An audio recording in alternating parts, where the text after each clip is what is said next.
1 Samuel, chapitre 26. Les Ziphiens allèrent trouver Saül à Gibéa et dirent: David n'est-il pas caché sur la colline de Hakila en face du désert? Saül se leva et descendit au désert de Ziph, avec 3000 hommes choisis dans l'élite d'Israël, pour chercher David dans le désert de Ziph. Il installa son camp sur la colline de Hakila, en face du désert, près du chemin. David était dans le désert. Quand il s'aperçut que Saül marchait à sa poursuite dans le désert, il envoya des espions et sut ainsi avec certitude que Saül était arrivé. Alors David se leva, vint à l'endroit où Saül campait et vit la place où il couchait en compagnie d'Abner, fils de Ner et chef de son armée. Saül couchait au milieu du camp et le peuple campait autour de lui. David prit la parole et s'adressa à Achimélec, le Hittite, et à Abishai, fils de Tseruja et frère de Joab. Il leur dit: Qui veut descendre avec moi dans le camp vers Saül? Abishai répondit: Moi, je descendrai avec toi. David et Abishai se rendirent de nuit vers la troupe. Saül était couché et dormait au milieu du camp, et sa lance était fichée en terre près de sa tête. Abner et le reste de la troupe étaient couchés autour de lui. Abishai dit à David: Dieu livre aujourd'hui ton ennemi entre tes mains. Laisse-moi donc le frapper avec ma lance. Je le clouerai à terre d'un seul coup, je n'aurai pas à m'y reprendre à 2 fois. Mais David dit à Abishai: Ne le supprime pas. En effet, qui pourrait impunément porter la main contre celui que l'Éternel a désigné par onction? David ajouta: L'Éternel est vivant, c'est à l'Éternel seul de le frapper, soit que son jour soit venu et qu'il meure, soit qu'il descende sur un champ de bataille et qu'il y soit supprimé. Certes, par l'Éternel, je ne me risquerai pas à porter la main contre celui que l'Éternel a désigné par onction. Prends seulement la lance qui est près de sa tête, ainsi que la cruche d'eau, et allons-nous-en. David prit donc la lance et la cruche d'eau qui étaient près de la tête de Saül, et ils s'en allèrent. Personne ne les vit ni ne s'aperçut de rien, et personne ne se réveilla. Ils dormaient tous d'un profond sommeil, parce que l'Éternel les y avait plongés. David passa de l'autre côté et s'arrêta au loin sur le sommet de la montagne, à une grande distance du camp. Puis il cria à la troupe et à Abner, fils de Ner: Vas-tu répondre, Abner? Abner répondit: Qui es-tu, toi qui pousses des cris vers le roi? David dit à Abner: N'es-tu pas un homme? Et qui est ton pareil en Israël? Pourquoi donc n'as-tu pas gardé le roi, ton maître? En effet, quelqu'un du peuple est venu pour tuer le roi, ton maître. Ce que tu as fait là n'est pas bien. L'Éternel est vivant. Vous méritez la mort pour n'avoir pas veillé sur votre maître, sur celui que l'Éternel a désigné par onction.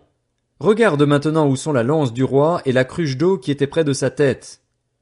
Saül reconnut la voix de David et dit: Est-ce bien ta voix, mon fils David? David répondit: C'est ma voix, roi, mon seigneur. Puis il ajouta: Pourquoi mon seigneur poursuit-il son serviteur? Qu'ai-je fait et de quoi suis-je coupable? Que le roi, mon seigneur, veuille maintenant écouter les paroles de son serviteur. Si c'est l'Éternel qui te pousse à agir contre moi, qu'il veuille bien accepter le parfum d'une offrande. Mais si ce sont des hommes, qu'ils soient maudits devant l'Éternel, puisqu'ils me chassent aujourd'hui pour m'exclure de l'héritage de l'Éternel en me disant: Va servir des dieux étrangers. Oh, que mon sang ne tombe pas en terre loin de l'Éternel. Le roi d'Israël s'est mis en marche pour chercher une puce, comme on chasserait une perdrix dans les montagnes. Saül dit: J'ai péché. Reviens, mon fils David. Je ne te ferai plus de mal, puisqu'aujourd'hui ma vie a été précieuse à tes yeux.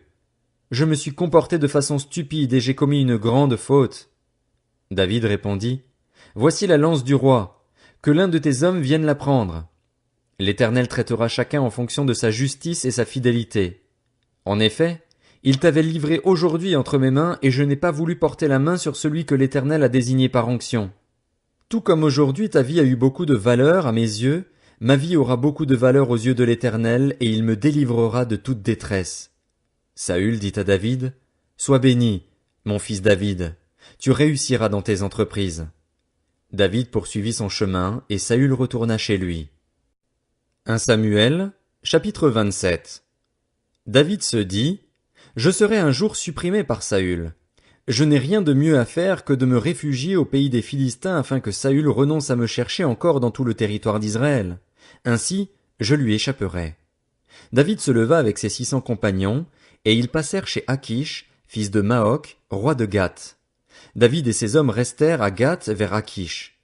Ils avaient chacun leur famille, et David avait ses 2 femmes, Akinoam de Jizréel et Abigaïl de Carmel, la femme de Nabal. Informé que David s'était enfui à Gath, Saül cessa de le chercher. David dit à Akish, « Si j'ai trouvé grâce à tes yeux, qu'on me donne dans l'une des villes du pays un endroit où je puisse habiter. Pourquoi ton serviteur habiterait-il avec toi dans la ville royale ?» Ce jour-là, Akish lui donna Tsiklag. C'est pourquoi Tsiklag a appartenu au roi de Juda jusqu'à aujourd'hui. David resta dans le pays des Philistins durant 1 an et 4 mois. David et ses hommes montaient et faisaient des raids chez les Guéshuriens, les Girziens et les Amalécites. Ces nations habitaient la région depuis l'Antiquité, du côté de Shur et jusqu'en Égypte. David dévasta cette région.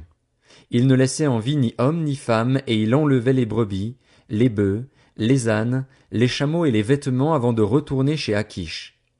Akish demandait, « Où avez-vous fait vos coups aujourd'hui » David répondait, « Dans le sud de Juda, des Gérachméélites et des Kéniens. » David ne laissait ni homme ni femme en vie pour les amener à Gath. Il pensait en effet, il pourrait parler contre nous et dire, « Voilà ce que David a fait. » Ce fut sa manière d'agir durant tout le temps où il habita dans le pays des Philistins. Akish se fiait à David et se disait, « Il provoque le dégoût d'Israël, son peuple, et il sera pour toujours mon serviteur. » 1 Samuel, chapitre 28. À cette époque-là, les Philistins rassemblèrent leurs troupes et formèrent une armée pour faire la guerre à Israël. Akish dit à David, « Tu dois savoir que vous ferez cette campagne avec moi, toi et tes hommes. » David répondit à Akish, « Eh bien, tu verras ce que ton serviteur fera. » Akish dit à David, « Eh bien, je t'établirai pour toujours comme mon garde du corps. » Samuel était mort. Tout Israël l'avait pleuré et on l'avait enterré à Rama, dans sa ville. Saül avait supprimé du pays ceux qui invoquaient les esprits et les spirites. Les Philistins se rassemblèrent et vinrent installer leur camp à Sunem.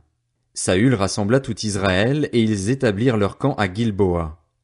À la vue du camp des Philistins, Saül fut rempli de peur et son cœur trembla violemment.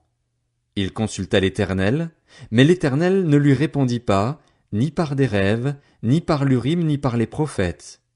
Saül dit alors à ses serviteurs, « Cherchez-moi une femme capable d'invoquer les esprits et j'irai la consulter. » Ses serviteurs lui dirent, « À Endor il y a une femme capable d'invoquer les esprits. » Alors Saül se déguisa en enfilant d'autres vêtements et partit avec 2 hommes.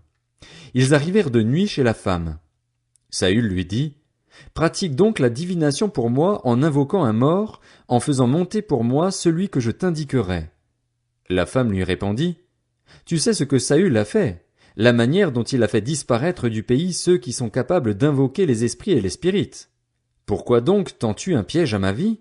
Veux-tu me faire mourir? » Saül lui jura par l'Éternel, « L'Éternel est vivant, il ne t'arrivera aucun mal pour cela. » La femme demanda, « Qui veux-tu que je fasse monter pour toi? » Il répondit, « Fais-moi monter Samuel. » Lorsque la femme vit Samuel, elle poussa un grand cri et dit à Saül, « Pourquoi m'as-tu trompé? Tu es Saül. » Le roi lui dit, « N'aie pas peur, dis-moi plutôt ce que tu vois. » La femme dit à Saül, « Je vois un Dieu monter de la terre. » Il lui dit, « Quelle est son apparence? » Elle répondit, « C'est un vieillard qui monte et il est enveloppé d'un manteau. » Saül comprit alors que c'était Samuel et il s'inclina le visage contre terre et se prosterna.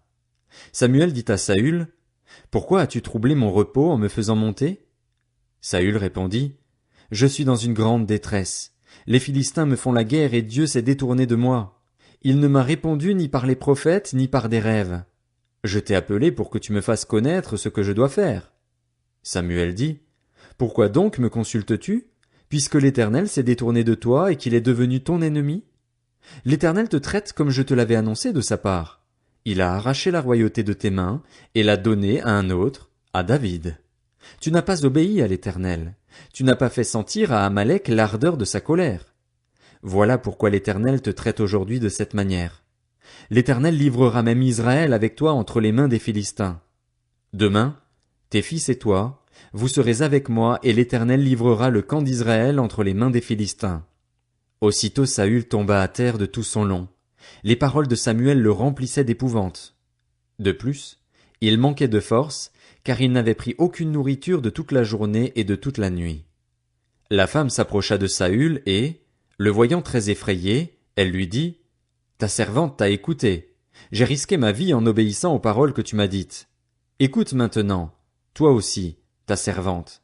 Laisse-moi t'offrir un morceau de pain à manger. Ainsi, tu auras la force de te remettre en route. Mais Saül refusa et déclara, Je ne mangerai pas. Ses serviteurs, et même la femme, insistèrent et il les écouta. Il se leva de terre et s'assit sur le lit. La femme avait chez elle un veau gras, qu'elle s'empressa de tuer. Elle prit de la farine, la pétrit et fit cuire des pains sans levain. Elle déposa le tout devant Saül et ses serviteurs, et ils mangèrent. Puis ils se levèrent et partirent la nuit même.